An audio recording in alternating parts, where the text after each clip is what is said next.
प्रचण्डलाई warn गरिहाल्छु जुन कानुनविदहरूले तिमीलाई उचालेर अगाडि बढ्न प्रेरित गरिरहेछन् तिनीहरू मान्छे गलत छन् है भाइ म यो भन्न चाहन्छु प्रचण्डलाई यी त गुटबाजहरू हुन् नि यिनीहरूलाई बेलैमा थानको लाउनुपर्छ खान्छन् खुँदो अब यिनीहरूले भनेपछि काहीँ विषय छ यो त्यसले यी सबलाई घुमाइराखेको छ त्यसकारण यिनीहरू नङ्ग्याउनुपर्छ अब समग्रमा राष्ट्रपतिले आफ्नो साख चाहिँ गुमाइसकेको स्थिति छ यो के हामी गरिरहेछौँ किन गरिरहेछौँ नतर्किने कसरी त त्यहाँ गयो ढुङ्गामुढा भइहाल्छ बन्द लामो जनै लगाउँछ काशीमा चाहिँ अस्तु सेलाउन जान्छ बाबुको म धर्मनिरपेक्षवादी हुँ ठगी होइन यो त्यो नगर्नाले आजको दिन आएको जङ्गल जाने कुरा पनि उहाँले गर्नुभएको छ फसाउँछ कि भन्ने आतङ्क प्रचण्डभित्र पसेको जस्तो देखिन्छ एक अब देश सिध्याउने हुन् कि फटाहरूले भनेर मात्रै हामीले औला उठाएको यो केपी ओली सिपी ओली भन्ने कुरा होइन यो बाँकी केपी सिपी भन्ने कसैले अनुमान नगरे हुन्छ बाबा के नारा हो भने नि त्यो सोध्नु खोज्नुपर्छ गुगलमा कहाँ छन् ट्रम्प भनेर यिनीहरूले पनि त केही तातो पानी लायो हुन्थ्यो नि त खोइ त केही पनि तातो पानी लागिरहेको छैन त किन यिनीहरू लाचार छन् त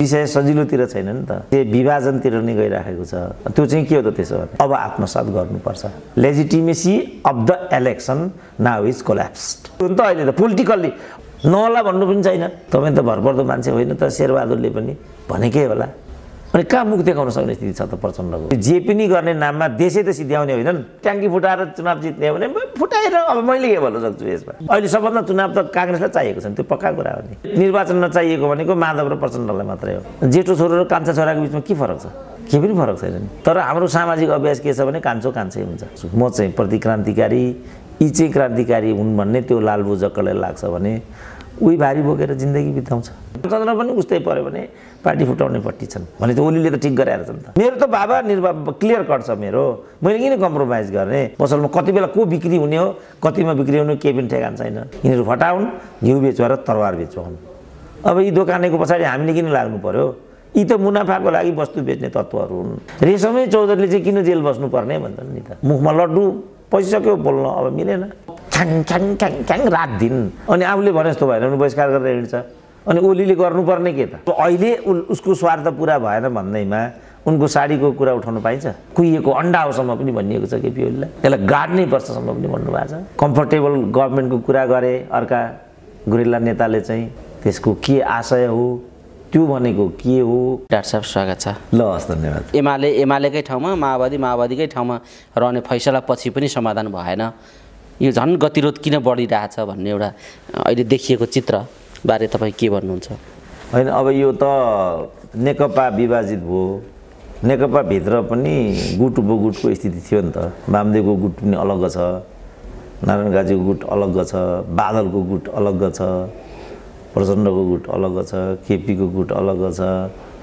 माधव कुमारको अलग छ झलनाथको पनि सानो गुट छ ती सानातिना गुटहरूको जुन गुटगत चलखेलको फेजमा अहिले अब माधव नेपालको अलिकति सुनियो तर बादलको त सुनिएको छैन मणिको पनि आफ्नै गुट छ फेरि त्यहाँ यी त गुटबाजहरू हुन् नि यिनीहरूलाई बेलैमा थानको लाउनुपर्छ मैले डे वान भन्नुको कारण यो थियो अब लालबुजकडहरूले मेरो त्यो आशय बुझ्दिनँ मैले लखेट्न थाले खान्छन् खुँदो अब यिनीहरूले अनि खुँदो त खाइ नै सके अब अरू थप के देखिने हो घटनाक्रमले भन्ने मात्रै हो एउटा विषय तर डाक्टर साहब यही बेला ओलीजीले कस्ता कस्ता खालका अभ्यासहरू गर्न खोजेको देखिन्छ यो हिजो आज 2 दिन 3 दिनभित्र के देख्नुहुन्छ ओलीको भूमिका कस्तो देख्नुहुन्छ होइन ओलीको त अब अभिभावकीय भूमिका भएन किनभने अब माधवलाई पनि बोलाएर भेटिराखेका छन् प्रचण्डलाई पनि भेटौँ भनेर फोन गरे भन्ने समाचारहरू बाहिर सार्वजनिक भएका छन् यो अभ्यासले त अभिभावक हुनै खोजेको हो कि भन्ने पनि एउटा सन्देश दिन खोजेको हो कि भन्ने पनि छ अब फेरि पार्टी मिलाएर लान नसकेको स्थितिमा फेरि यो के गरेको भन्ने पनि छ यो के देख्नुहुन्छ ओलीको भूमिकालाई यो दुई दिन नेताको भूमिकालाई होइन चन्द्र शमशेरले चाहिँ हाँसे भने खतराको सङ्केत बुझ्थे अरे क्या मान्छेले चन्द्रले हाँस्यो कि नास्यो भन्थे अरे त्यति बेलाका भक्तजनहरू अब केपी ओलीले भेटे भने पनि कुरो सिद्धिएको रूपमा बुझ्नु मैले त उपयुक्त किन लाग्छ भने प्रचण्ड र बादललाई भेटेकै भोलिपल्ट मध्यावधि ठोकिदिएका छन् भेट्दै घर घर जाँदाखेरि उनले भोलिपल्ट मध्यावधि ठोकिदिए त भनेपछि भेटलाई एउटा सन्देशको रूपमा लिनु पनि व्यर्थ छ मैले के भन्दै थिएँ अघि भने जब माधव नेपालहरू पेरिस डाँडाबाट फर्किए धुम्बा राईतिर रेड कार्पेट ओछ्याएर ल तपाईँहरू आउनुभयो साथी हो जे भयो राम्रो नराम्रो त्यसलाई आत्मसमीक्षाको विषय बनाऊ। अब पार्टीमा यस्तो किसिमको दुष्प्रवृत्ति पालेर साँचेर नराखौँ, किनभने शहीदहरूले कार्यकर्ताहरूको लाखौँको यसमा चाहिँ सपना छ, त्याग छ, बलिदान छ, भाग्य छ, भविष्य छ भन्नुपर्नेमा अब उनले त फेरि त्यो केन्द्रीय कमिटी विस्तार गर्ने नाममा पदाधिकारीहरूलाई डाँडा कटाइदिएको विषय बाहिर आयो। त्यसपछि भेटको प्रकरण त्यहाँ आइराखेको छ। अब त्यसले कुनै परिणामदायी एउटा सहमति भएन भन्ने कुरा त्यसपछिको यो माधव पक्षहरूको पत्रकार सम्मेलनले पनि सङ्केत गरि नै सक्यो। भनेपछि विषय सजिलोतिर छैन नि त, विषय विभाजनतिर नै गइराखेको छ। अब यो अझ विकृत रूपमा र खण्डित रूपमा अगाडि आयो भने मलाई लाग्छ त्यसलाई हामीले ठुलो ठान्नु हुँदैन, विषय त्यतैतिर गइरहेछ। त्यसो गयो भने समग्र पार्टीको अवस्था, दुईटा पार्टी मिलेर नेकपा बनेको अवस्था, नेकपा अलग अलग भइसकेपछि फेरि माओवादी केन्द्रका नेतासँगको असमझदारी, एमाले भित्रका आफ्नै पार्टीभित्रको असमझदारी, अनि पार्टीभित्रकैले विश्वास गरिसकेपछि अन्य दलले, प्रमुख प्रतिपक्षी दलहरूले पनि राम्ररी खुट्टा टेकेर विश्वास गर्न नसकेको अवस्था। यस्तो अवस्थामा ओलीजी जबरजस्ती टिकिरहन खोजेको या टिकिरहन सक्ने सम्भावना चाहिँ कस्तो छ र ओलीको प्रवृत्ति के हो त यो भन्ने विषय पनि त प्रश्न आयो नि त। चौतर्फी अविश्वास, चौतर्फी खण्ड विभाजन र समग्रमा कार्यकुशलताको कमी, यी सबैका बीच पनि ओली चुनौती दिइरहेका छन् त। यो चाहिँ कस्तो खालको, यो आश्चर्य भएन यो कुरा? अब यसलाई चाहिँ कसरी हेर्नुपर्छ भने ओलीको त्यो दुष्प्रवृत्तिको अतिरिक्त नेकपालाई एकीकृत गराउने पनि ओली नै हुन्। सबभन्दा ठुलो नतिजा ल्याउने पनि ओली नै हुन्। 2/3 सरकार बनाउने पनि ओली नै हुन्। चुचे नक्सामा मधेसवादी दलहरूलाई पनि ल्याएर संविधान संशोधन गराउने पनि ओली नै हुन्। पहिला यसलाई चिन्नुपर्छ, अनि मात्रै भाइको प्रश्नले केही बुझेको भन्ने हुन्छ। त्यो चाहिँ के हो त त्यसो भने? त्यसकारण ठुलो विरोधाभास अन्तै छ। त्यो विरोधाभासको शिकार राष्ट्रिय राजनीति भइरहेछ। त्यसलाई कसरी पनि पुष्टि गरिन्छ भनेदेखि त्यसो भने यिनीहरूले पनि त केही तातो पानी लायो हुन्थ्यो नि त। खोइ त केही पनि तातो पानी लागिरहेको छैन त, किन यिनीहरू लाचार छन् त भनेपछि काहीँ विषय छ यो, त्यसले यी सबलाई घुमाइराखेको छ।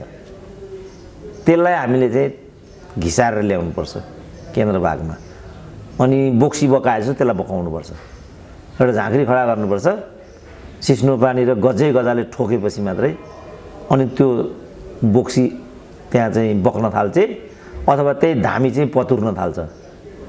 तिनीहरूले मात्रै सत्य कुरा भन्ने जस्तो देखिन्छ, हामीले सत्य कुरा भन्न सकिने जस्तो लाग्छ मलाई अहिले। त्यो को हो त? धामीको हो, बिरामी अर्को छौडाको हो, को हो त डाक्टर साहब? कहाँबाट ल्याउने त्यो सङ्कट भयो त? अब त्यसको त एउटा सानो सूत्र चाहिँ रहको चिफ बालुवाटार भिजिट पछि उत्पन्न भएका यी क्रिया प्रतिक्रियाहरू नै हुन्। अब कोही म राजनीति गर्छु भन्छन्, कसैले आफूलाई म नेता हुँ भन्न ठान्दा हुन् लागेको छ होला, कसैलाई राष्ट्रवादी हुँ भन्ने पनि लागेको होला। ती ढड्वारेहरूले यसमा चाहिँ जाँच परख गर्नु पर्यो। ती किन आएका थिए, त्यहाँ के कुरा भयो, किनभने त्यसको प्रतिक्रिया यो हो भन्ने कुरा त त्यो रहको चिफले पोखरीमा हानेको ढुङ्गाबाट उत्पन्न भएका तरङ्गहरू त हुन् नि यिनीहरू। योसम्म चाहिँ म पनि भन्न सक्छु। साँच्चै नै त्यो ढुङ्गा कत्रो थियो, त्यसपछि यो तरङ्ग किन आइराखेको छ, त्यसको कारण के हो, संशोधन किन गरियो, सत्यमेव जयतेलाई सिंहमेव जयतेसम्म केपी ओली भनेको कुरालाई त्यो प्रवृत्तिले कसरी हेरिराखेको छ, त्यसको असर यहाँ पर्ने सम्भावना कतिको छ, को वास्तवमा राष्ट्रवादी हो, कम्फर्टेबल गभर्नमेन्टको कुरा गरे अर्का गुरिल्ला नेताले चाहिँ त्यसको के आशय हो, त्यो भनेको के हो, यो सबै कुरालाई चाहिँ केन्द्रमा राख्यो भने मात्रै अनि फोहोर फारक गर्न सजिलो हुन्छ। होइन भने यहाँ अब को राष्ट्रवादी को अराष्ट्रवादी होइन, आजसम्म हामीले सम्पूर्ण समस्याको जड राजालाई भन्दै आयौँ।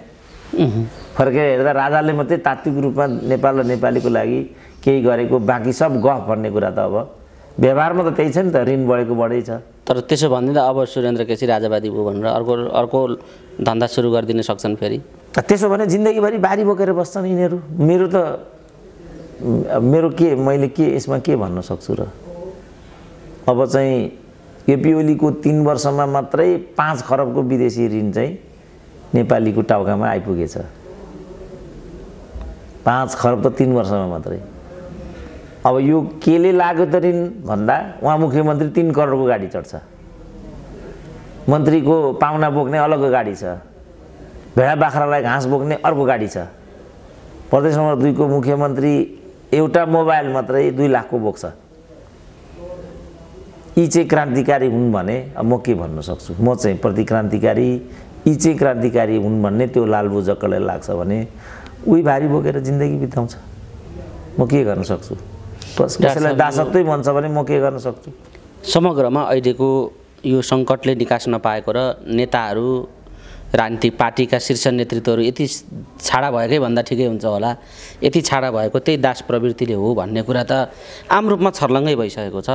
तैपनि यही प्रवृत्तिलाई घुमाइराख्ने, यही प्रवृत्तिलाई मदानी बनाएर मोही पारिराख्ने जुन खालको परिपाटी अहिले देखिँदैछ, यसलाई ब्रेक गरेर जान सक्ने सम्भावना एउटा निर्वाचन हो भन्ने थियो।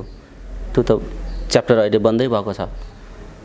अब यही भित्रै मोही पार्ने कुरामा सन्तुलन मिलाउने अर्थात् सहजीकरण गर्ने हो कि के हो त? राष्ट्रपतिले पनि त एउटा भूमिका त खेल्दै हुनुहुन्छ। सर्वदलीय बैठक बोलाउनु भएको छ, आज छलफल हुँदैछ।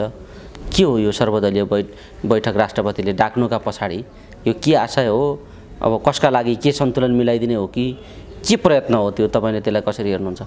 अब सर्वदलीय बैठक आयोजना गर्ने काम राष्ट्रपतिको हो भन्ने लाग्दैन मलाई। राष्ट्रपति त हजुर गर्नुभयो उहाँले, त्यही त त्यो ठिक हुन्छ, त्यसले कुनै परिणाम दिन्छ भन्ने लाग्दैन मलाई। उनले त सर्वदलीय नै गर्ने हो भने त मध्यावधिभन्दा अगाडि, अध्यादेशभन्दा अगाडि उनले यस्तो किसिमको के छ त तपाईँहरूको भनेर त्यो बरु एउटा बिन्दु थियो।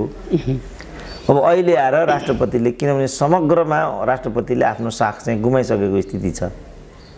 राष्ट्रपतिको राजीनामाको कुरा, उनी विरुद्धका अनर्गल बकवासहरू सबै कुरा हामी सुनिरहेछौँ नि।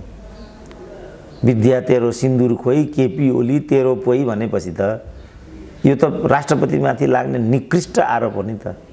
उनकै पार्टीले विद्या भण्डारीको सारीको कुरा गरिराखेको छ। त्यस्तो राष्ट्रपतिले सर्वदलीय बैठक आह्वान गर्ने नैतिक हैसियत राख्छ? पहिला राष्ट्रपति पदको गरिमा र प्रतिष्ठालाई संरक्षण गरौँ न। बरु हामीले एउटा सर्वपक्षीय भेला गर्नु राम्रो हो। कमसेकम संवैधानिक राष्ट्रपति, एकल महिला अहिलेको राष्ट्रपतिको कुरा गर्ने भने 2 छोरीकी आमामाथि यो के हामी गरिराखेका छौँ, बरु यसमा छलफल गरौँ, एउटा त्यसको अर्थ हुन्छ। अब राष्ट्रपतिले सर्वदलीय भेला गर्नुको त्यस्तो केही अर्थ होला? सर्वदलीय भेला गरेर राष्ट्रपतिले यिनीहरूका संस्कार संस्कृतिमा रूपान्तरण ल्याइदिनु होला भन्ने कुराको कल्पना गर्न सकिँदैन। म पटक्कै विश्वास गर्दिनँ, किनभने राष्ट्रपतिको व्यक्तित्वमा ठुलो छेहीकरण, बरु रामवरणमा एक खालको आकर्षण थियो। राष्ट्रपतिले कदम चाल्ने हुन् कि भन्ने कुराहरू गर्थे। संविधानै जारी गर्न मान्दैनन् कि पनि भने, के अरू पनि भने। विद्या भण्डारीको हकमा त्यो सब केही कुराहरू भनेको म सुन्दिनँ। किनभने पहिलो कुरा त विद्या भण्डारी राष्ट्रपति हुनको लागि उपयुक्त पात्र नै थिएन, पहिलो कुरा चाहिँ। तर जनमानस त्यो कुरा मान्दैन लामो समयसम्म। अब अहिले उसको स्वार्थ पुरा भएन भन्दैमा उनको साडीको कुरा उठाउन पाइन्छ, उनको सिन्दुरको कुरा उठाउन पाइन्छ? अब आएर उठाइराखेकै छन्। बस हो, यसलाई पहिला हामी चाहिँ कमसेकम हामी सर्वपक्षीय भेला गरौँ। सर्वदलीय भेला त्यहाँ होइन कि हामी नागरिक समाजले बरु सर्वपक्षीय भेला गरौँ र के भनौँ भने यो के हामी गरिरहेछौँ, किन गरिरहेछौँ? किनभने किनको रियाक्सन यो के हो? किन भन्दा राष्ट्रले स्वामित्वमा लिन सक्ने हैसियतको व्यक्ति राष्ट्रपति नभएपछि यस्तो स्थिति हुने हो। र एउटा राष्ट्रिय हैसियतको व्यक्ति राष्ट्रपति भइदिएको खण्डमा उसले यस्तो एकाङ्गी भूमिका खेलिदिँदैन नि। उसले एकाङ्गी भूमिका नखेलिदिएपछि मात्रै आम मान्छेले राष्ट्रपतिलाई आफ्नो अभिभावक ठान्छन् नि। बाबुआमाले पनि छोराछोरीको बिचमा भेदभाव गरे, बुहारीहरूको बिचमा भेदभाव गरे भने आमाबाबुको गरिमा रहँदैन नि त्यहाँ। आमाबाबुको नजरमा त सबै छोरा छोरी बुहारी सबै बराबर हुन् नि त। हाम्रो समाजमा अहिले पनि आमाबाबु कति अवस्थामा कोपित हुनु परिराखेको हामी देख्छौँ। यसमा यही सन्ततिहरूको बिचमा सामाजिक न्याय गर्न नसक्ताको दुष्प्रभाव पनि यदाकदा परेको भन्ने म बुझ्छु। आमाबाबुलाई कान्छै राम्रो लाग्छ, कान्छी छोरी नै बढी माया लाग्छ आमाबाबुलाई। जेठो छोरो र कान्छा छोराको बिचमा के फरक छ? केही पनि फरक छैन नि। तर हाम्रो सामाजिक अभ्यास के छ भने कान्छो कान्छै हुन्छ।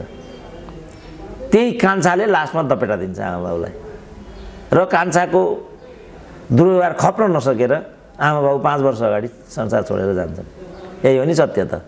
तर आमाबाबुको आग्रह के हुन्छ भने कान्छै छोरो सबभन्दा नजिकको हुन्छ, कोपमा उनीहरू पर्छन्। अब राष्ट्रपतिले त्यस्तो भूमिका खेलिदिएपछि कोपमा राष्ट्रपति पद पर्छ। अहिले त्यही चिज भइरहेछ यहाँ। त्यसकारण राष्ट्रपतिले सर्वदलीय भेला बैठक बोलाउने समय मैले देख्दा घर्किसक्यो। अब हाम्रो नेपालको राष्ट्रपति नेकपाको एउटा समूहको मात्रै राष्ट्रपति भन्ने कुरा मलाई लाग्छ स्थापित भइसक्यो। त्यो मानसिकतालाई अब हामी यसरी गर्न सक्दैनौँ।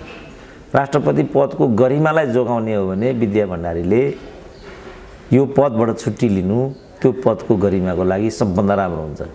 किन उनले सबै गरिमा मैले देख्दा गुमाइसकेको अवस्था छ। मेरै कुरा गर्ने भने त जुन दिन उहाँलाई राष्ट्रपति बनाइयो त्यही दिन यो पदको गरिमा सिद्धियो। मेरो चाहिँ रिमार्क चाहिँ त्यो हो होइन, मेरो पोजिसन चाहिँ त्यो हो। अहिले मेरो रिमार्क चाहिँ के हो भने सर्वदलीय बैठक राष्ट्रपति कार्यालयले अब गर्न सक्दैन, उपयुक्त छैन, त्यसले कुनै परिणाम दिँदैन, केही पनि अर्थ छैन। यो एउटा प्रसङ्ग हो। यो यही गन्जागोलमा समीकरण र सन्तुलन एउटा सहजीकरण गर्ने खालको सन्दर्भमा ओलीजीले माधवजीलाई भेटेको कुरा, प्रचण्डजीलाई भेटौँ न भनेर फोन गरेको कुरा, राष्ट्रपतिको यो बैठक, यी सबै कुरा एकैचोटि यहाँ जोडिएको हुनाले मैले डाक्टर साहबलाई यो जिज्ञासा राखेको थिएँ। अर्को जिज्ञासा पनि आजै बालुवाटारमा चियापान पनि थियो। त्यहाँ कोही समूह गए, कोही गएनन्, कोही पत्रकार सम्मेलनतिर लागे। त्यही चियापानका कारणले संसद बैठक सिद्धिएपछि पुग्नुभयो ओलीजी भन्ने पनि आयो समाचार। यो आजै बैठककै दिन चियापान किन गरियो भन्ने पनि अर्को मान्छेले प्रश्न उठाएका छन्। यता नआउने नियतमा चियापान त्यता बजाइयो भन्ने पनि छ। कसरी बुझ्नुहुन्छ त्यसलाई? अब ओलीजी संसदसँग एकदम तर्किँदै हिँड्दै हुनुहुन्छ भन्ने खालको परिभाषा गर्न खोजिएको छ। उहाँको व्यवहार पनि त्यस्तै देखिन्छ। होइन, अब नतर्किने कसरी त त्यहाँ गयो ढुङ्गामुढा भइहाल्छ। अनि जसरी पनि संसद चाहियो भन्ने, अनि संसदको बैठक सुरु भएपछि बहिष्कार गरेर हिँड्ने। ओलीतिर मात्रै तपाईँहरू किन ध्यान केन्द्रित गर्नुहुन्छ म बुझ्दिनँ। यसले गर्दा मलाई ओलीको दलाल बनाइदिए मिडियाले। यस्तो मलाई दलालीको किताबमा पुग्ने खालको प्रश्न नगरौँ न, अलिक सामूहिक प्रश्न गरौँ न। बहिष्कार गरेको त अर्को पक्षले हो नि त। पुनर्स्थापन यिनले त विघटन गराइदिएको, यिन त त्यहाँ जाने पक्षमा छैन, यसको कामै छैन भन्ने स्कुल अफ थट ओलीको हो। तर चाहियो नि त कसलाई? अर्को पक्षलाई। अनि अर्को पक्ष फेरि त्यहाँ चाहिँ ग्याङस्टारिजम गरेर चुइकै केही गर्ने दिँदैन। अनि आफूले भने जस्तो भएन भने बहिष्कार गरेर हिँड्छ। अनि ओलीले गर्नुपर्ने के त? आफ्नै दलले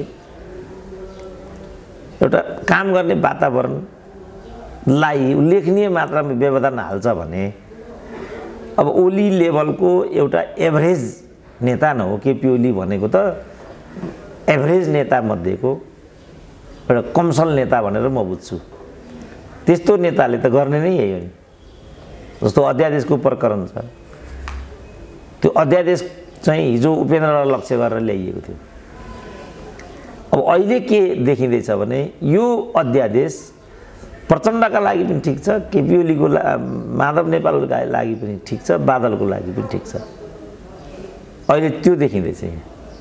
किन सबै पार्टी फुटाउन तत्पर छन्, सबैलाई 40% को आवश्यकता छ। त्यो अध्यादेशले मात्रै सबैलाई यो सुविधा दिन्छ। रामचन्द्र पनि उस्तै पर्यो भने पार्टी फुटाउने पट्टि छन् भने त ओलीले त ठिक गराएर छ नि त।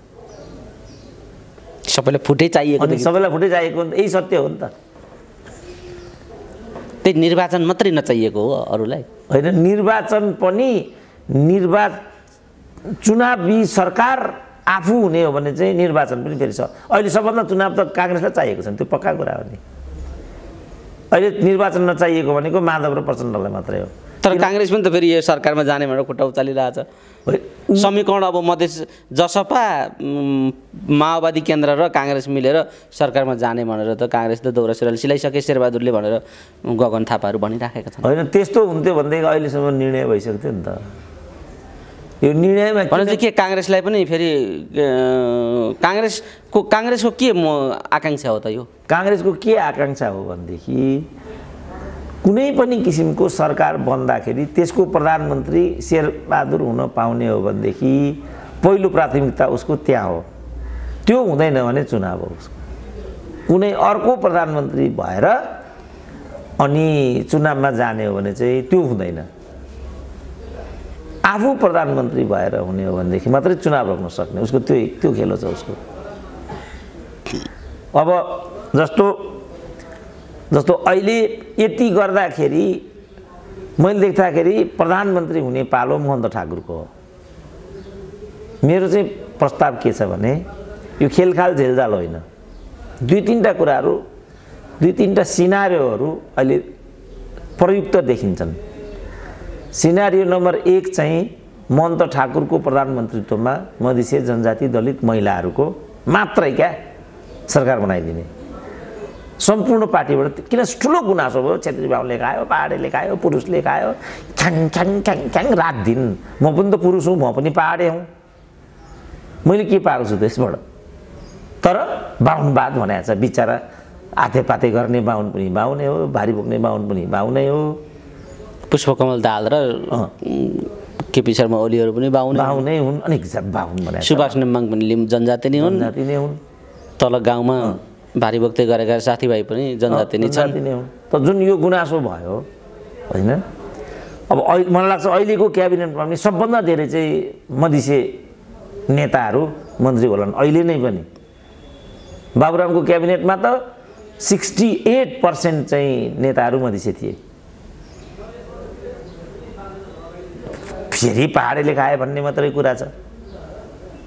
त्यसो भने why not one time completely a ministry headed by the मधेसीयर जनजाति दलितर वुमेन।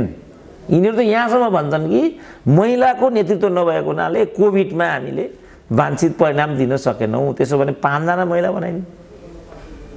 एउटा एक्सपेरिमेन्ट नै हुन्छ। प्रस्ताव नम्बर 1। प्रस्ताव नम्बर 2 चाहिँ सर्वपक्षीय सर्वदलीय राष्ट्रिय सरकार। किनभने यो झगडा त पदमै हो।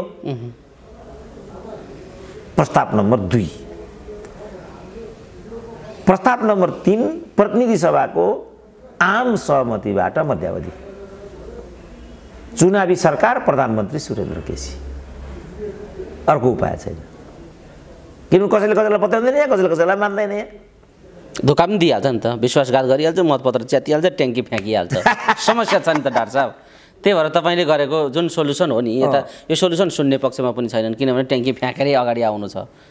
यही कुरा त ध्रुव सत्य हो। त्यसो भने भारी बोक्न रहर छ भने बोकिर भने चाहिँ ट्याङ्की फुटाएर चुनाव जित्ने हो भने फुटाएर अब मैले के भन्न सक्छु यसमा? अब यो कति जायज छलफल हुन्छ त्यो फेरि अर्को तर्क आउला। तर पनि रियालिटी त यही हो। चितवनले देखायो, प्रधानमन्त्रीजीले भनेको के अरे पुष्पकमल दाहालजीले ट्याङ्की फुटाएर चुनाव जितेको बादलले भन्न थाले। बादलले पनि भनेकै हो। त्यसो गर्दाखेरि यो ट्याङ्की फुटाउनका लागि पनि सुरेन्द्र केसीलाई यहाँ अगाडि ल्याउँछन् भन्ने देखिँदैन। तैपनि एउटा सोल्युसन यो पनि हो भनेर डाक्टर साहबले जो राख्दै हुनुहुन्छ, जनताले कम्तीमा यो बेलामा यो कुरा सुन्दाखेरि राम्रै हुन्छ। डाक्टर साहब यो सन्दर्भमा नि अब तर तपाईँले भने जस्तोतिर छैन नि त, राष्ट्रिय सहमतितिर छैन। ल ट्याङ्की फुटाउनेहरू एकजुट हौँ भन्नेतिर पनि छैन। के छ भने माओवादी जसपा काङ्ग्रेस मिलेर सरकार बनाउने भन्ने छ नि त काङ्ग्रेसको त सोल्युसन। त्यसरी निकाल्ने भन्ने त्यसको मुखियाको भन्नेमा सहमति छैन क्या। एउटा मुखिया त चाहियो नि त। अब यसो गरेर चाहिँ महन्त ठाकुरलाई प्रधानमन्त्री बनाउनु भन्दा बरु शेरबहादुरलाई यही ठिक छ। किनभने ठिक छ नभए कि निर्वाचन ठिक छ भन्ने हो स्वाभाविक। किन निर्वाचन गयो भने काङ्ग्रेस जितिहाल्छ। किन उसले चाहिँ यहाँ कम्प्रोमाइज गर्नु पर्थ्यो? अब निर्वाचन अगाडि नै हेरफेर गर्ने हो भनेदेखि म प्रधानमन्त्री, किनभने उसको त भागमा त आइसक्यो नि, निर्वाचन जाने बित्तिकै त ऊ हो बहुमतमा। त्यो अवस्थामा मेरो त बाबा क्लियर कट छ मेरो, मैले किन कम्प्रोमाइज गर्ने। त्यसो पनि मध्यावधिमा जान्छु, अर्ली इलेक्सन त्यसलाई उनीहरूले भनिरहेछ। र यो केपी ओलीले यो प्रतिगमन गरे इत्यादि भन्ने जो बौद्धिकहरू थिए बजारका, उनीहरू पनि कहाँ आफूलाई ल्याउन थाले भने मध्यावधिको चाहिँ प्रधानमन्त्री विशेषाधिकार संवैधानिक व्यवस्था नगरेर संविधान निर्माताहरूले गल्ती गरेको कुरा अब आत्मसात गर्नुपर्छ। यसमा उनीहरूले के तर्क दिए राजनीतिशास्त्रीहरूले भनेदेखि यो जुन कचाकुचुक नेकपावालाले गरे, उनीहरूले त एकताको पक्षमा जनमत लिएर आएको, हामीले एकताको लागि जनमत दिएको, हामीले यो राइफाँडो गर्नको लागि हामीले 2/3 दिएको होइन नि त। हामीले त कम्युनिस्ट एक हुन्छन्, हामीलाई चाहिँ स्थायित्व दिन्छन् भने लौ भनेर दिएको न हो। अब उनीहरू विभाजित मनस्थितितिर गएर पार्टी पुरानै स्थितिमा फर्केर गयो भनेपछि त हाम्रो जनमत पनि खण्डित भयो, त्यसका प्रति अपमान पनि भयो। यस्तो बेलामा राजनीतिक शास्त्रीहरूको चाहिँ भनाइ के छ भनेदेखि यसको वैधता, legitimacy of the election now is collapsed. यो हो नि त अहिले त पोलिटिकल्ली। अब पोलिटिक्स भन्ने अनि पोलिटिकल थ्योरी नै नमान्ने हो भने कसरी पोलिटिक्स हो त? यो पोलिटिक्स भएन। पोलिटिक्स त सर्टेन सिद्धान्तबाट चलिरहेको हुन्छ। पोलिटिकल साइन्सको सिद्धान्तले चाहिँ के भन्छ भनेदेखि जुन भर्डिक्ट लिएर चाहिँ निर्वाचित भएर आइएको भइन्छ, जस्तो डोनाल्ड ट्रम्पले चाहिँ मेक्सिकोमा वाल लगाउँछु भनेर जनमत लिएर आए र अमेरिकी फर्स्ट भन्ने स्लोगन लिएर चाहिँ उनी राष्ट्रपति भए। त्यही अनुसारको उनले कुरा गर्न थाले। अब वाल लगाउँछु भन्ने कुरा उनले वाल लगाए, किनभने त्यही मेन्डेट हो नि अमेरिकी जनताको। अर्को पक्षले वाल लगाउनु गलत छ, अमेरिकी फर्स्ट भन्नु पनि गलत छ, किनभने अमेरिका जम्मैको हो भन्ने नारा दियो। दोस्रोचोटि इलेक्सन हुँदाखेरि जो बाइडेनले जिते। अब ट्रम्पको अमेरिकी फर्स्ट भन्ने पोलिसी पनि छैन, मेक्सिको वाल पनि लाग्दैन। यो हो नि लोकतन्त्र भने त। अब कसैले सुने त डोनाल्ड ट्रम्प कहाँ छन् भन्ने थाहा छ नेपालीलाई? अहिले यो 3 महिना डोनाल्ड ट्रम्प कुन सहरमा गएर बसेका थिए ल भन्नुहोस् त? खोज्नुपर्छ गुगलमा कहाँ छन् ट्रम्प भनेर, किनभने त्यहाँ त्यस्तो हुन्छ। अब हाम्रो यहाँ हारे पनि उही प्रधानमन्त्री हुन्छ अनि उही लोकतन्त्रको आदर्श बताउँछ। उहाँ होली वाइन खाइराखेको हुन्छ, कम्युनिस्ट हुँ भन्छ, सबभन्दा लामो जनै लगाउँछ, काशीमा चाहिँ अस्तु सेलाउन जान्छ बाबुको, म धर्मनिरपेक्षवादी हुँ। ठगी होइन यो कि सिरियस कुरा गर्ने भने सिरियस कुरा गरौँ। मेजो गफगाफ गर्ने हो भनेदेखि चौतारामा बसेर तास पनि खेल्दैछ, गफ पनि गर्दैछ, त्यस्तो गफ गर्ने हो भने त जीवनै नै हुन्छ होइन त? राजनीति त सिद्धान्तले निर्दिष्ट गर्छ होला नि त। जस्तो कसैले आफूलाई कम्युनिस्ट भन्यो, कसैले आफूलाई डेमोक्रेट भन्यो, कसैले आफूलाई मधेसवादी भन्यो भनेपछि तत्त सिद्धान्त अनुसारको आचरण गर्नु पर्दैन? पहेँलो लुगा लगाउने, जाँड खाँदै हिँड्ने मिल्छ? गुरु भन्ने विद्यार्थीसँग एफआइआर चलाउँदै हिँड्ने मिल्छ? कम्युनिस्ट हुँ भन्ने विनोद चौधरीलाई टिकट दिने मिल्छ? दिने होइन, बेच्ने। अनि मिल्छ? त्यस्तो मिलेको छ यहाँ। त्यसकारण यिनीहरू नङ्ग्याउनुपर्छ। अब यी बजारका मलाई औलो उठाउने छन् नि जो गुरिल्लाहरू, उनीहरूले पनि आत्मसमीक्षा गर्नुपर्छ। के भन्दैछु म भन्ने कुरा के नारा हो त्यो? विद्या तेरो सिन्दुर खोइ, केपी ओली तेरो पोइ भनेको कुनै कम्युनिस्ट कार्यकर्ताहरूले लगाउने नारा त्यस्तो मिल्छ? के नारा हो भने नि त्यो? न शिष्टाचार मिल्यो, न सभ्यता मिल्यो, न एकल महिलाको रेस्पेक्ट हो, न आफ्नो देशको राष्ट्रपतिको सम्मान भयो, न त यो व्यवस्थाको सम्मान हो। राष्ट्रपतिलाई त्यस्तो गर्ने भनेको त व्यवस्थामाथि नै अनि मुसुदल्ने नै कुरा हो। तर अब गरिराखेका छन्। त्यसमा पनि गणतन्त्रवादी नेता पुष्पकमल दाहाल प्रचण्डकै सभामा लागेको नारा हो यो। त्यो जवाफ उहाँले कुनै इतिहासमा कुनै कालखण्डमा दिनु होला या दिने ठाउँमा पुग्नु होला, त्यो अर्कै विषय छ डाक्टर साहब। यो बेला जुन खालको अब चौताराकै गफ जस्तै गर्नुपर्ने बाध्यता छ, किनभने सिद्धान्त नीति कार्यक्रममा यी चलेका छैनन् भन्ने दुनियाँलाई थाहा छ अहिले जनतालाई। तैपनि सिद्धान्तहीन मानिसहरूको यो रोइलो बिच छलफल गर्नुपर्ने हाम्रो बाध्यता छ। तपाईँको पनि यही बाध्यता हो। यस्तो बेला ओलीलाई अब यत्रो गाली गलौज, अविश्वास र यो खालको गन्जागोलको स्थिति तयार गरेर पनि माओवादी केन्द्रले किन समर्थन फिर्ता लिइराखेको छैन? एकैछिन ओलीको अनुहारै हेर्न मन नलाग्ने खालको जस्तो गतिविधि गरेर तर्क गर्ने त्यसरी गाली गलौजमा उत्रिएका नेताहरू किन ओलीलाई समर्थन गरिराखेका छन् प्रचण्डहरू भन्ने अर्को एउटा जिज्ञासा छ। के देख्नुहुन्छ डाक्टर साहब? किनभने माओवादी पङ्क्तिबाट ओलीतिर टाँसिएका मान्छेलाई पनि प्रचण्डले कारबाही गर्न सकेको, हटाउन सकेको स्थिति छैन। उनीहरू हामी आउँदैनौँ प्रचण्डतिर भन्छन्, अझै पनि स्पष्टीकरण सोध्ने भन्दै सोधिराखेका छन्। प्रचण्ड चाहिँ ओलीलाई समर्थन पनि फिर्ता लिँदैनन्। के गरेका हुन्? यसमा चाहिँ 2-3टा कुरालाई केन्द्रमा राखेर यसमाथि चाहिँ फोरफार गर्न सकिन्छ। पहिलो कुरा त ठाउँ ठाउँ जो प्रचण्डले वाङ खाइराखेका छन्, त्यसपछि उनी यो नियम कानुनको दुश्चक्रबाट आत्तिएका हुन् कि भन्ने देखिन्छ। र यही मौकामा म प्रचण्डलाई वार्न गरिहाल्छु, जुन कानुनविदहरूले तिमीलाई उचालेर अगाडि बढ्न प्रेरित गरिरहेछन् तिनीहरू मान्छे गलत छन् है भाइ। म यो भन्न चाहन्छु प्रचण्डलाई, किन म जम्मैलाई चिन्छु पनि। फेरि दोहोऱ्याइदिउँ न डाक्टर साहब। म के भन्न चाहन्छु भनेदेखि जो कानुनचीहरूले यो प्रकरणमा रुकमानगतकै प्रकरणदेखि म तानेर लिएर आउँछु, हरेक प्रकरणमा कानुनचीहरूले प्रचण्डलाई जे सल्लाह दिइराखेका छन् ती मानिसहरू गलत थिए। त्यो पुष्टि पनि भएको छ र तिनीहरू स्वार्थी हुन्, अवसरवादी हुन् र प्रचण्डलाई उक्साउने अनि लागे लाग मरि नत्र लिखे बुढी घरमा छँदैछ भन्छन् नि हाम्रो गाउँले उखान चित्रबहादुर दाईहरूका उखान छन् नि, नेपाली उखान, चर्चित उखान छन् नि। त भने चाहिँ उनीहरूले चाहिँ यसरी गलत एउटा स्वार्थतिर चाहिँ उत्प्रेरित गराउने, सायद प्रचण्ड सतर्क हुन खोजेको, किनभने फेरि फसिने हो कि भन्ने जस्तो यो आखिरी अदालती प्रक्रिया कहाँ पुग्यो त? किन यसमा निर्वाचन आयो, त्यहाँ उनकै एउटा कार्यकर्ता थियो नि त, प्रमुख निर्वाचन आयुक्त। त्यही मान्छे हो जसले ऋषि कट्टेलको पार्टी जिउँदै हुँदाहुँदै यिनीहरूलाई राजनीतिक आधारमा चाहिँ दल दर्ता गरायो नि। कतिको बेइमान रहेछ त त्यो। त्यही जस्ता 5 जना मिलेर अहिले वक्तव्य निकाल्छन्, अयोध्या प्रसाद जस्ता। यस्तै मानिसहरू सर्वोच्चमा न्यायाधीश भएर पल्टिए, फेरि वक्तव्य निकाले। तिनीहरूले नै यस्ता हरकत हिजो हुँदाखेरि दीपक राज जोशीलाई हिजो घोडामा चढेर योगेश भट्टराईहरू लखेट्दा यी 4 जना पूर्व प्रधान न्यायाधीशहरू कहाँ थिए? त्यो दीपक राज जोशी भन्ने ल्याङ्ग्रे न्यायाधीश, त्यसको के अपराध थियो? हेर्दै त्यस्तो सर्वहारा त्यो न्यायाधीश। यिनीहरू त्यति बेला एक शब्द पनि बोलेन, अन्याय हो नि।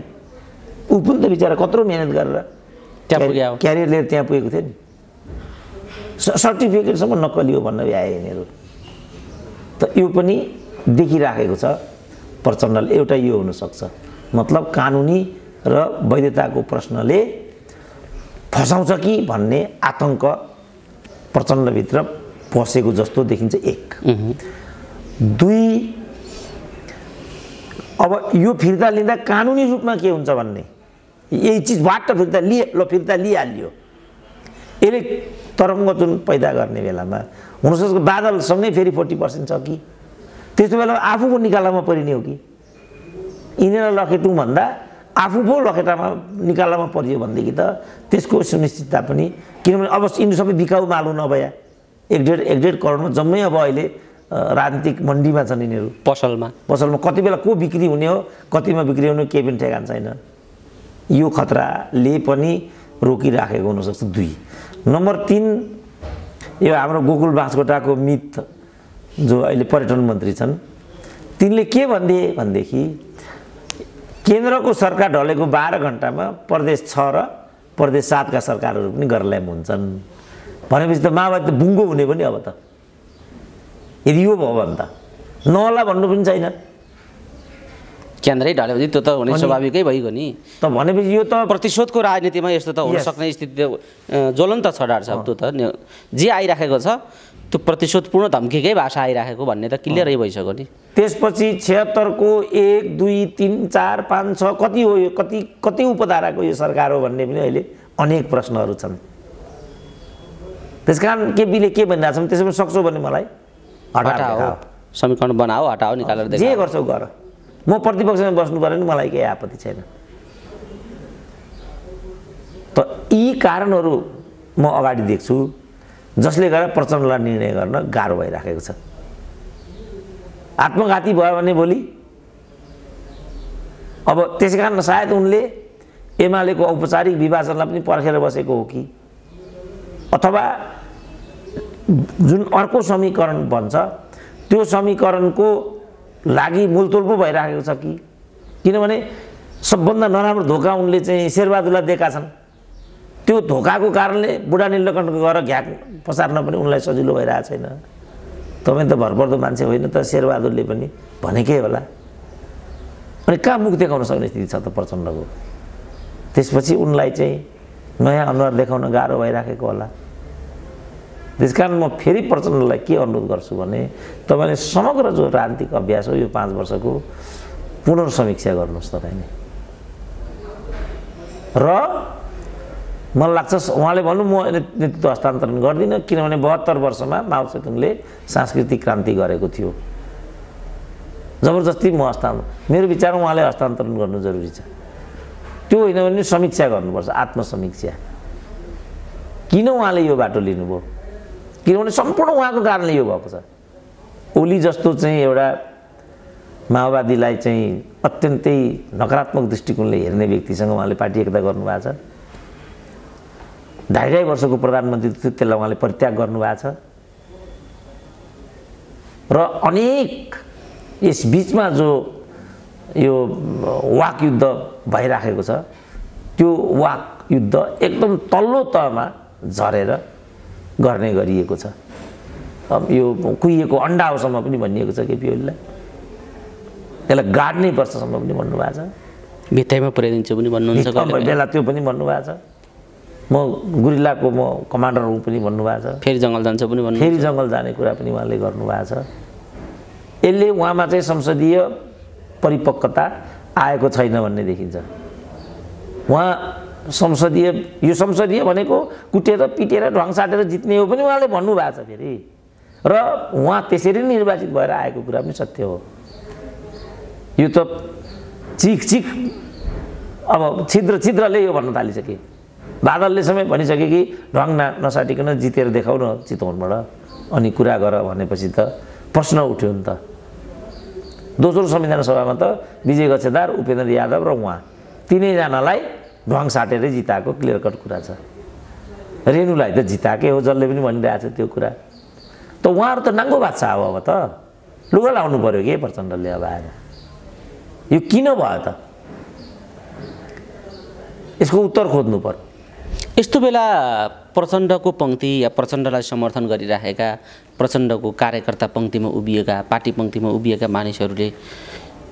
मानिसहरूका पनि कतिपय सन्दर्भहरू सामाजिक सञ्जालमा होस् भेटघाटमा होस् काहीँ न काहीँ उनीहरूका विचारहरूसँग डाक्टर साहब अनभिज्ञ हुनुहुन्न कस्तो खालको समीक्षा गरिराखेका छन् अहिले प्रचण्डका पङ्क्तिमा तपाईँले जे आज प्रश्नलाई राखिदिइराख्नु भएको छ आलोचना राखिदिइराख्नु भएको छ र सुधार गर्ने बिन्दुहरू तपाईँले देखाइदिइराख्नु भएको छ तर यो ठाउँमा उनीहरू छन् कि छैनन् र पुग्ने सम्भावना छ कि छैन त्यो पङ्क्तिलाई कसरी हेर्दै हुनुहुन्छ डाक्टर साहब प्रचण्ड मुनिको जुन प्रचण्ड पक्षीय एउटा पङ्क्ति छ नि उनीहरू कसरी बुझिराखेका छन् प्रचण्डलाई अहिले उनीहरूले प्रचण्डलाई कस्तो बुझेको पाउनुहुन्छ तपाईँ होइन मैले अहिले पनि उनीहरूमा चाहिँ भक्तिभावकै म श्रृङ्खला देख्छु यति प्रचण्ड हुँदाहुँदै पनि उनीहरू भक्तिभावै गरिरहेका पुरै भक्तिभाव र उनीहरू समर्पित छन् प्रचण्डको विकल्प देख्दैनन् प्रचण्डका गल्तीहरू पनि देख्दैनन् र आजको सम्पूर्ण स्थिति केपी ओलीकै कारणले आएको नै भन्छन् मेरो जहाँसम्म साथीहरूसँग संसर्ग छ उनीहरू त्यो भन्छ र मलाई पनि त्यतातिर प्रेरित गर्छन् तपाईँले यो कोणबाट अगाडि गइदिनु पर्यो सम्पूर्ण जड फटाई बदमासी त केपी ओली हो अब मैले चाहिँ गुण र दोषको आधारमा मैले यसमा 51% केपीको 49% प्रचण्डको यसमा मैले दोष देखेको छु यो 49 र 51लाई माधव कुमार नेपालले अलिकति जिम्मेवारपूर्ण भूमिका खेलिदिएको भएदेखि सन्तुलन बनाउन सक्ने स्थिति प्रचुर मात्रामा थियो तपाईँहरू यो नगर्नुहोस् यसले पार्टीलाई क्षति गर्छ लाखौँ कार्यकर्ताको भाग्य र भविष्य यहाँ छ के हैसियतमा तपाईँहरू यो गर्दै हिँड्नुहुन्छ उहाँले त्यो भूमिका खेलिदिनु पर्ने थियो उहाँले पनि त्यो भूमिका खेलिदिनु भएन त्यसकारण यसमा चाहिँ सही हो कि ठुलो भूमिका जति ठुलो पदाधिकारी भयो त्यति नै जिम्मेवारी बढी हुन्छ त्यो हिसाबले पार्टीको अध्यक्ष केपी हो देशको प्रधानमन्त्री केपी हो 51% त जिम्मेवारी उहाँकै छ त्यो म पनि भन्छु तर 49% जिम्मेवारीवालाले जवाबदेहिता बेहोर्नुपर्छ कि पर्दैन भन्ने प्रश्न हो। इतिहासका प्रति, आफ्नो पङ्क्तिका प्रति, राजनीतिका प्रति उसको चाहिँ केही जवाबदेही हुन्छ कि हुँदैन भन्ने कुरा हो। तर उहाँहरू यो पटक्कै मान्नुहुन्न, यो 100% केपी ओली हो भन्नुहुन्छ। यसको केपी ओली परिणाम हो, कारक प्रचण्ड हो भन्ने कुरामा स्वीकार्ने पक्षमा आदि पनि केपी अन्त्य पनि केपी भन्ने कुरा छ र यो सम्पूर्ण रूपमा केपीको सत्ता स्वार्थले राष्ट्रपतिसँगको मिलीभगतबाट उत्पन्न भएको यो परिणाम हो भन्ने उहाँहरूको बुझाइ छ। अब हामीले यसमा चाहिँ एउटा आलोचनात्मक पोजिसन बनायौँ र परिणाम हो यो चाहिँ। कारण त प्रचण्ड हुन्। जस्तो 2.5 वर्षको कुरामा उहाँले जुन दिन 2.5 वर्ष पुग्यो शर्त अनुसार अगाडि नबढ्ने हो भनेदेखि अब पार्टी त्यसमा चाहिँ सहमत हुन सक्दैन भनेदेखि अदालतले उहाँहरूलाई निर्णय गरेर पुरानो ठाउँमा पुर्याइरहनु पर्थ्यो। अदालत पनि विवादमा आउने स्थिति बन्दैन थियो। अब जुन अदालतको पहिलो निर्णयमा उहाँहरूले चाहिँ लड्डु खानुभयो, दोस्रो अदालती निर्णयमा उहाँहरूको त्यो मुखमा लड्डु पसिसक्यो, बोल्न अब मिलेन। त यो जुन दुश्चक्रको घानमा राष्ट्रिय राजनीति पर्दै आइराखेको छ त्यो र आजको यो असहज स्थितिको कारक हो।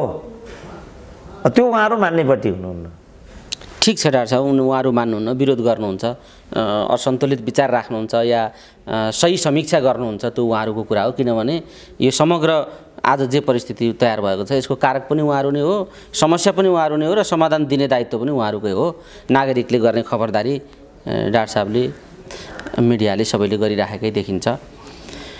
जाँदा जाँदै ओलीजी अरू त विरोध गर्लान्, आलोचना गर्लान्, आन्दोलन गर्लान्, त्यो छँदै छ। सरकार बाहिर, सत्ता बाहिरको भूमिका हुने कुरा जे हो त्यो गर्नुहुन्छ होला उहाँहरूले, अन्य दलहरूले। तर ओलीजी आफै चाहिँ अब के गर्नुहुन्छ भन्ने पनि एउटा प्रश्न छ। अब के हो त ओलीलाई अहिले सेफ ल्यान्डिङ चाहिएको हो कि ओली अझै पनि मजबुत र शक्तिशाली ढङ्गले नै अघि बढ्न सक्ने सम्भावना छ? के छ भन्नु त? होइन, ओलीले सोझै हुङ्कार के गर्दै गरेको देखिन्छ भने तपाईँले जे गर्नुहुन्छ, तपाईँले जे गर्न सक्ने ल्याकत राख्नुहुन्छ गरे हुन्छ। एउटा यो हद भए मैले सरकारबाट बेदखल हुनुपर्ने हो, म प्रमुख प्रतिपक्षमा जान्छु र 20 महिनापछि फेरि 2 तिहाई लिएर आउँछु भनेपछि त ओलीको त कुरा क्लियर कट देखियो नि। अब उहाँहरू के गर्नुहुन्छ भन्ने प्रश्न आयो। उहाँहरू समीकरण बनाउन सक्नुहुन्छ कि सक्नुहुन्न? उहाँहरू समीकरण बनाउन सक्नुहुन्छ भने केपी ओली प्रमुख प्रतिपक्षमा बस्ने कुरा त उहाँले उल्लेख गरि नै सक्नुभयो। अब के भन्न बाँकी छ? उहाँले तिमीहरू जो पेरिस डाँडामा टाँसियो यो मलाई मन्जुर छैन भनेर कारबाहीको नै एउटा प्रक्रिया अगाडि बढाइसक्नुभयो। जुन वार्ता गर्नुभयो माधव कुमार नेपालसँग त्यसले कुनै सहमतिको बिन्दु फेला पारेन भन्ने कुरा त स्वीकारोक्ति भइ नै सक्यो। अब बादल समूहको जो 22 जना त्यहाँ पुर्याइएको छ, केही दिनमा उनीहरूले पनि किताकाट गर्नु होला। मानिलिउँ 40% त्यहाँ भइदियो भने अब विभाजनको सम्भावना एमालेतिर मात्रै होइन माओवादीतिर पनि त्यतिकै देखियो। त यो विभाजनको तरङ्गले मधेसवादी दलमा पनि विभाजन आयो र काङ्ग्रेससम्म पनि यसको तरङ्ग पुगिदियो भने त्यो मेरो लागि नयाँ हुँदैन। किनभने यिनीहरू त पदको लागि जे पनि गर्ने, अहिले हामीले वार्न गराएको चाहिँ यो जे पनि गर्ने नाममा देशै त सिध्याउने होइनन् भन्नेमा मात्रै हामी अलिकति मुख खर्छौँ। अरू कुरामा त हामीले यिनलाई मुलैचा गर्नुपर्ने केही अवस्था छैन नि। हामीले 2 तिहाईको लागि मुलैचा गऱ्यौँ, नेकपाको पार्टी एकतालाई हामीले चाहिँ मुलैचा गऱ्यौँ। अब उनीहरूले त्यो त बेदखल गर्छन् भने हाम्रो पनि कुनै नैतिक दायित्व त यहाँ अब बाँकी रहेन नि। यिनीहरू फटाउन्, घिउ बेचुवा र तरवार बेचुवाउन्। अब यी दोकानेको पछाडि हामीले किन लाग्नु पर्यो? यी त मुनाफाको लागि वस्तु बेच्ने तत्त्वहरू हुन्। जनतालाई भनिदिनु पर्ने कुरा त यही हो नि। त यो चाहिँ हामीले भन्नु यसो गर्दा गर्दै देशै बेचिदिन्छन् कि भन्ने, भन्ने यो चिन्ता आम रूपमा अहिले बढेको चिन्ता चाहिँ यो हो भन्ने डाक्टर साहबले राख्नु भएको छ। जाँदा जाँदै डाक्टर साहब, यो जे सन्दर्भहरू भित्र हामीले कुराकानी गऱ्यौँ, यस्तो बेला नागरिकले कस्तो धारणा बनाउनुपर्छ र अब कस्तो दायित्वले चाहिँ नागरिक दायित्व हुन्छ र यो सङ्कटलाई नागरिकले खबरदारी गरेको या सङ्कट को एउटा निकासका निम्ति सही भूमिका खेलेको ठहर्छ? के गर्दा ठहर्छ? नागरिकले के गर्नुपर्छ? कस्तो भूमिका आजको आवश्यकता हो बताइदिनुहोस् त। अब राजनीतिक दलहरू जहाँ छन् त्यहाँ रूपान्तरणको प्रक्रियाले काम गरेन भन्ने उनीहरूको व्यवहारले सिद्ध गर्यो। अब नागरिक चाहिँ कहाँ छ त भन्ने हो। त्यसकारण मेरो आह्वान के छ भने नागरिक पनि रूपान्तरणमा जानु पर्यो र यो सब कुरालाई जागरुक र सचेत भएर समीक्षा मूल्याङ्कन गर्न सक्नु पर्यो। आफ्नो मतलाई दुरुपयोग गर्नेतर्फ प्रवृत्त हुनु भएन र कुनै एउटालाई अन्धो तरिकाले प्रवर्धन गर्ने पक्षपोषण गर्ने यो कुराबाट पनि हामी बच्नु पर्यो। जस्तो नागरिक समाज सम्बद्धहरूले नै मध्यावधिको विषयलाई उल्लेखनीय मात्रामा दुत्कारे र यो केपी ओलीको प्रतिगमन हो भने हामीहरू मात्रै हौँ, यो प्रतिगमन होइन, खालि स्वेच्छाचारिता मात्रै हो। त्यसो भने त ज्ञानेन्द्रको के हो त? फेरि त्यो ज्ञानेन्द्रको सिफारिस गर्ने को हुन् त भन्दा जो अहिले सबभन्दा ठुला प्रजातन्त्रवादी छन् उनै शेरबहादुर हुन्। त्यो वास्तवमा प्रतिगमन थियो। त्यसलाई उहाँहरूले कहिले पनि दुत्कार्नु भएन। किन? आफूले चाहिँ जे गरे पनि प्रजातन्त्र हुन्छ। प्रजातन्त्र लगेर राजालाई बुझाउँदा पनि शेरबहादुर प्रजातन्त्रवादी नै भइराखेका छन्। अब भनौँ न प्रचण्डले जे गरे पनि क्रान्ति नै हुन्छ नि। शेरबहादुरसँग गठबन्धन गरे पनि क्रान्ति हुन्छ, मतपत्र च्यातेर जिते पनि क्रान्ति हुन्छ, केपीसँग घाँटी जोडे पनि क्रान्ति हुन्छ, आर्मी पुलिस देख्ने बित्तिकै मारिहाले पनि क्रान्ति हुन्छ, जे गरे पनि क्रान्ति हुन्छ नि त। हो, यो सबलाई अब हामीले नागरिकको तहबाट पनि चनाखो भएर के हो त कुरा यो?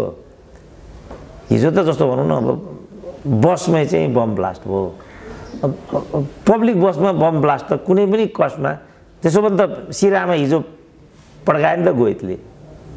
त्यसो भने त्यसलाई कसरी हामीले चाहिँ दुत्कार्ने त? त्यसो भने जे पनि गर्नु हुँदो रहेछ भन्ने कुरा मान्ने हुन्छ, त्यो पनि हुँदो रहेछ। त्यसै कारण मान्छे भन्छन् नि यहाँ तिमीहरूले चाहिँ जेल पनि बस्नु नपर्ने, केही पनि नबस्ने, रेशमै चौधरीले चाहिँ किन जेल बस्नुपर्ने भन्छन् नि त। रञ्जन कोइरालालाई चाहिँ अदालतले उन्मुक्ति दिँदा हुन्छ भने एउटा थारूको छोरालाई दिए के फरक पर्छ र भन्छन् नि त। अफ्ताबलाई नि छोडिदिनुपर्छ भन्दैछन् नि। अब आफै खुल्ला चाहिँ शेरबहादुर मेरो सरकारको पहिलो निर्णय नै उनलाई उन्मुक्ति दिने हुन्छ भन्छन्। त्यसो भने कोही पनि मान्छे किन जेल बस्नु पर्यो त? जेलै किन राख्ने हो? महँगो संरचना फुक्का गर्दै भइगयो नि, अपराध हो भइरहन्छ, लोकतन्त्रमा यस्तै हुन्छ भन्नु ताली बजाउनु सिद्धिहाल्यो नि त। दुनियाँभरको तहकिकात गरेर बिचरा पुलिसले एउटा अपराधीलाई चाहिँ नियन्त्रणमा लिएर आउनु पर्यो भने ज्यान हत्केलामा राख्नुपर्छ। अस्ति पनि कहाँ हो त्यहाँ पुलिसमाथि गोली नै लागिराखेको छ। त्यसो गरिकन पुलिसले चाहिँ अभियुक्तलाई अपराधीहरूलाई कानुनको कठघरामा ल्याउने, अनि नेताले चाहिँ त्यही पुलिसलाई हप्की दप्की गरेर देख्यौँ नि हामीले धनगढीमा एउटा चाहिँ नेकपाको एउटा समूहको कार्यकर्ता प्रहरीको एसपीलाई हप्काउँदै थियो। तँलाई फुली थप्ने नथप्ने हामी हौँ, तँलाई फुली थप्नु सक्छ छैन, हामी पनि देखाइदिन्छौँ ल हेर बजारमा कार्यकर्ताले बोलेको। त यो गरे पनि उनीहरूले चाहिँ यो गरे पनि फेरि हुन्छ, यो गलत छ। लोकतन्त्रमा अनुशासित र संयमित हुनुपर्छ र यसलाई चाहिँ सुशासनका जे आधारभूत सिद्धान्तहरू हुन् त्यो अनुकूल चलाउनुपर्छ। त्यो नगर्नाले आजको दिन आएको छ। हामीले यहाँ विषयलाई केन्द्रित गर्न खोजेको छ। साथीहरूले चाहिँ आफूलाई जे लागेको छ त्यो भन्ने जति हाम्रा, त्यसको विपरीत जानेहरू जति चाहिँ केपी ओलीका भनेर जो मलाई देश विदेशबाट मलाई नै भन्छन्, मलाई अचम्म लाग्छ बेला बेला। सर तपाईँले किन केपी ओलीलाई बोक्नु भएको छ यतातिर, मलाई किता काट गरौँला जस्तो गर्छन्। ए बाबा किन केपी ओलीलाई बोक्नु पर्यो? हिजो त हामीले त्यसो भने प्रचण्डको हकमा यही भनेका थियौँ, कुट्टी कुट्टी यिनीहरूलाई ठिक गर्नुपर्छ भन्थे। तिनीहरू अहिले माओवादी भएको छन्। त्यो माओवादीको जनयुद्ध चाहिँ हत्या थियो, हिंसा थियो, आतङ्क थियो भन्नेहरू आजभोलि त्यसलाई जनवादी क्रान्ति भन्न थालेका छन्, ती अवसरवादीहरू। त्यस कारणले यो अपरिपक्व सोच दृष्टिकोण हो। यस्तो हामीले गर्नु हुँदैन। हामी सत्ता स्वार्थले विचलित हुँदै हुँदै हुँदै सबै कुरा विचलन गर्ने ठाउँमा लोकतन्त्र विचलन गर्ने, जनयुद्ध विचलन गर्ने हुँदै द्वितीय विचलन गर्ने, नेकपाको एकतालाई भान्ने हुँदै अगाडि बढ्ने क्रममा अब देश सिध्याउने हुन् कि फटाहरूले भनेर मात्रै हामीले औँला उठाएको। यो केपी ओली सिपी ओली भन्ने कुरा होइन, यो देशसँग सम्बन्धित छ र हामी त्यो हुन दिँदैनौँ। यति हाम्रो आवाज हो। बाँकी केपी सिपी भन्ने कसैले अनुमान नगरे हुन्छ बाबा। एक मात्र सूत्र हाम्रो यो देश चाहिन्छ। यहाँ कल कारखाना खुल्नु पर्यो, कृषकले भुक्तानी पाउनु पर्यो, के कारणले चाहिँ उखु कृषकले भुक्तानी नपाउने, के कारणले हाम्रो कृषि उपजले चाहिँ बजार नपाउनु पर्ने? एउटा पनि कारण केही छैन नि। अब हामीले अस्ति झापामा चाहिँ त्यो कृषि मल कारखाना कुन अरे त्यो हेरेको चारालीको लुना मल हो। त्यसलाई कसरी विचलन गराइयो ल भन्नु त? अब अर्को फ्याक्ट्री खोल्ने अरे, त्यो के भएको पहिला हिसाब बुझाउनु पर्दैन? पहिला त्यसको हिसाब चाहिन्छ हामीलाई। किनभने कृषि औजार कारखाना यिनीहरूले मासे, भिरकुटी कागज कारखाना यिनीहरूले मासे, त्यसको श्री सम्पत्ति के भइरहेछ? भिरकुटी कागज कारखानासँग कति सम्पत्ति छ अहिले? त्यो सम्पत्ति कहाँ छ अहिले? अर्को औद्योगिक करिडोर खोल्ने अरे विष्णु पौडेल। अनि हेटौडाको के भयो त यो जुन बेइमानी यिनीहरूबाट भइराखेको छ, यिनीहरू वास्तवमा राष्ट्रिय अपराधी। किन? उनीहरूले त बालुवाटार पनि विचलन गरे नि त। राजाले बालुवाटार बनाइदिने, प्रधानमन्त्री निवास भनेर यिनीहरू अनेक प्रपञ्च गरेर विचलन गर्ने। अनि यो लोकतन्त्र हो यो? अनि यो चाहिँ के भयो त? यो भन्यो भने के भयो? विष्णु पौडेल विरुद्ध भयो कि माधव नेपाल विरुद्ध भयो? तर माधवै नेपालले पनि विचलन गरेको रहेछ भने त कानुनको कठघरामा त आउनुपर्छ होला नि त। हो, यो हाम्रो आवाज हो। यो माधव नेपालको विरुद्ध लक्षित छैन, यो न केपी ओलीको समर्थनमा लक्षित छ। हामी यहाँ मात्रै आफूलाई उभ्याउँछौँ, बाँकी उहाँहरूको कुरा हो, हाम्रो कुरा होइन। हस् डाक्टर साहब, अमूल्य समय दिनुभयो। यो समय र यो संवादका लागि यहाँलाई धेरै धेरै धन्यवाद। धन्यवाद।